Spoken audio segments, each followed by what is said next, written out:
বন্ধু তুমি তো অনেকদিন পর ঢাকা থেকে আসছো, চলো রস খাও। রস খাওয়াবো? তো আমি কি গাছ উঠতে পারি বেটা? হট। গাছে ওঠে, গাছে ওঠে, আমি গাছে উঠবো না, কি ওঠে? হ্যাঁ রে, কার গাছ উঠতে বলতেছিস? সামনে তো লিফট দিয়ে মনে কর বাসায় উঠি। এই গাছ উঠা আমার কি অভ্যাস আছে? ওঠে বন্ধু, ওঠে। না তুই ওঠে বন্ধু। এত রিকোয়েস্ট করতেছিস, আসতে উঠিস। ওঠে। আস্তে আস্তে কথা কর। আর ওই যে ইমন শালা কিন্তু খুব খারাপ। And তুই কথা কবি, ওই বাড়ি ঘুমাইছে, অন্তে কিন্তু কান পাচ্ছি শুনবে। আস্তে কথা বলি, বুঝছিস? আমি উঠলাম গাছে, তাই তুই একটু পাহারা দে। ইমন আসতেছে নাকি? দাঁড়া। ইমন তো নাই। এই বন্ধু, ইমন কে আইছে? আইছে? না না না আসে নাই? না, আসে নাই। দেখিস বন্ধু, দেখিস। আচ্ছা रुको जरा सबर करो। তো বাপু রসটা একটু নাবা, আমারও সুবিধা হবে নে। আচ্ছা আচ্ছা আচ্ছা, আমি দিচ্ছি।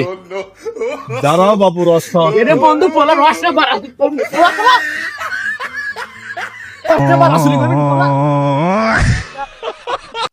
বন্ধু তুমি তো অনেকদিন পর ঢাকা থেকে আসছো, চলো রস খাও। রস খাওয়াবো? সে আমি কি গাছ উঠতে পারি বেটা? হট। তুমি তো লেপ দিয়ে গাছে ওঠো।